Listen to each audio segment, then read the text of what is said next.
time to make shift happen. Get ready to shift your perspective on life, people, and the world we live in. Hey, shifters, it's Fran Holinda back from a short break and flying solo with my very first Make Shift Happen show short. And tonight's topic, courtesy of former Vice President Joe Biden, is personal space and how some people just don't get it. 7 women came forward and talked about how uncomfortable the former vice president made them feel when he did quirky things like sniff their hair, rub their nose with his nose, or cup their face in his hands. I also would feel extremely uncomfortable if someone I didn't know did that to me. As a matter of fact, I might feel uncomfortable even if I did know the person. Luckily for us, we have social media, and Joe Biden immediately took to social media after being dragged through the court of public opinion to explain that he in no way meant to offend anyone, that he completely understands that societal norms have changed. Not sure when that was ever acceptable, but okay, and promised the country that he was going to do better. Well, I certainly hope so, Joe. But for the rest of us, how many times have we had our personal space invaded and we feel uncomfortable? And how many times have we invaded others' personal space and perhaps made them feel uncomfortable? So I'd like to do a little exercise here. Let's raise our arms up to shoulder level and extend them out. Now bring them forward.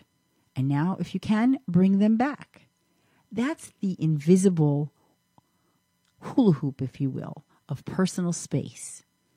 I think if we can respect a certain distance, you don't need to hear me breathing or smell my breath or feel like on the back of your neck that I'm right behind you, whether it be in line at the grocery store or at the movies or anywhere else where people gather together.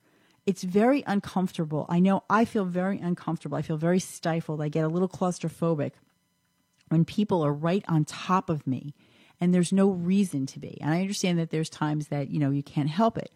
Also, if you're sitting in a theater or you're in a restaurant and you need to cough or sneeze, whenever possible, you really work at trying to keep it close to you and not in somebody else's airspace, if you will.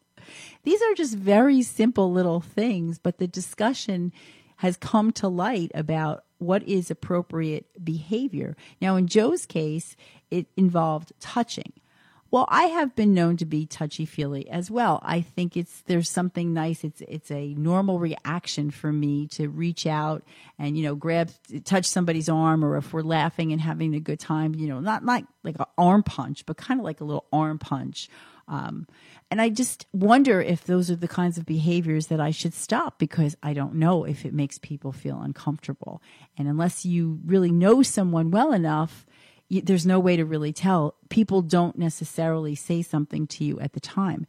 Now that I'm on the radio and doing podcasts, I'm waiting for the throngs to come out and have something to say about all of the years behind me where I may have touched somebody and made them feel uncomfortable.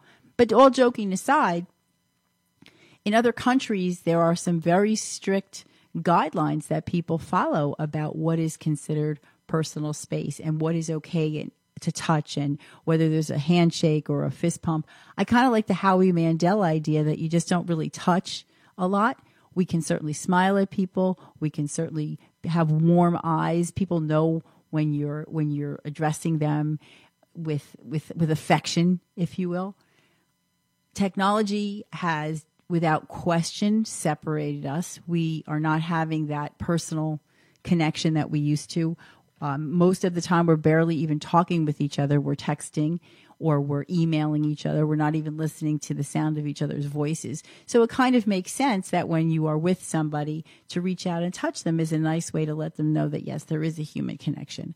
So before you do that, it's a little bit of a PSA here. Before you reach out and touch someone, just make sure that they're comfortable with that touch, because for as innocuous as you might think it is, it might make them feel like a Joe Biden moment.